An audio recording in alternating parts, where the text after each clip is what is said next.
بالانتصار العاشر للملعب التونسي. ربيع المغني، بسام الغريي، وهلا المجد.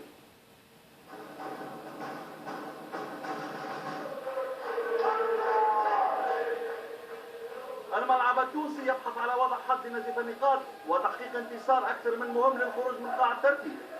استضاف خوف القفص صاحب المركز التاسع المطالب بدوره بتدارك تعادل اخير على ميدانه امام جرومبيلي الرياضي.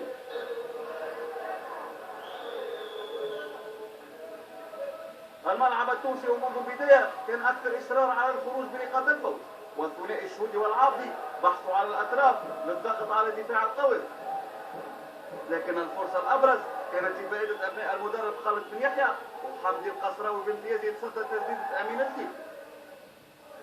البقلاوي يجيب من كره ثابته تنتهي التسديده من الياس الجلاسي دون خطوره على الحارس علي العياني. 18 دقيقه لعب، ركنيه للملعب التونسي، علي العابد يوزع لخبطه في دفاع القوافل، هاشم عباس يسدد في مره اولى، كره يرجعها علي العياني، ثم العوضي في مره ثانيه ما يفوتش الفرصه ويفتتح النتيجه.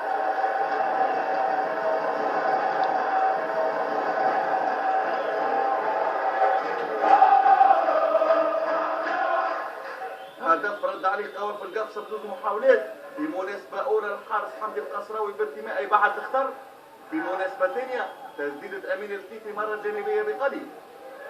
لينتهي الشوط الاول على اسبقيه الملعب التونسي امام قوافل القفصه بهدف نصف. المدرب خالد بن يحيى يقوم بجوز تغييرات مع انطلاقه الشوط الثاني، اوكبونا مكان الكيفي ومحمد علي حموده مكان طارق الزيادي.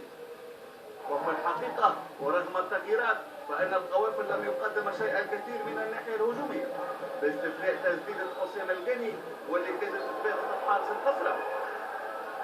في الجانب المقابل فإن الملعب التونسي كان أكثر إصرار للخروج بنقاط الانتصار.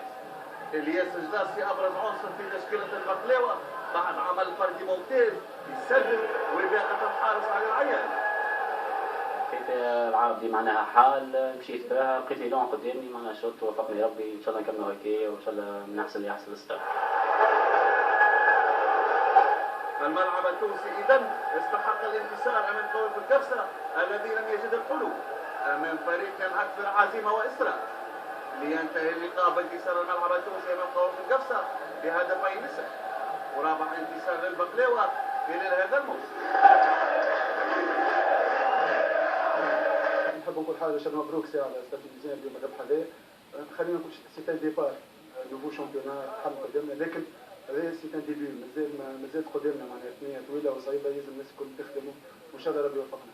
اليوم لاعبين الملعب التونسي نزلوا للملعب بكل اصرار بكل عزيمه، ومن اللحظه الاولانيه حسينا ان لاعبين الملعب التونسي هم اللي كانوا بادرين بالمبادره من لاعبين الملعب التونسي، والحمد لله كانت النتيجه ايجابيه. احنا تحس كل ما كانت الدقائق تمشي كل ما كنا نفقدوا الحماسه هذيك، والملعب التونسي مبروك بالمناسبه ليهم، كانوا اكثر متعطشين للانتصار، والفارق النفسي هو اللي معناه النفس معناه هو العمل الفاهم.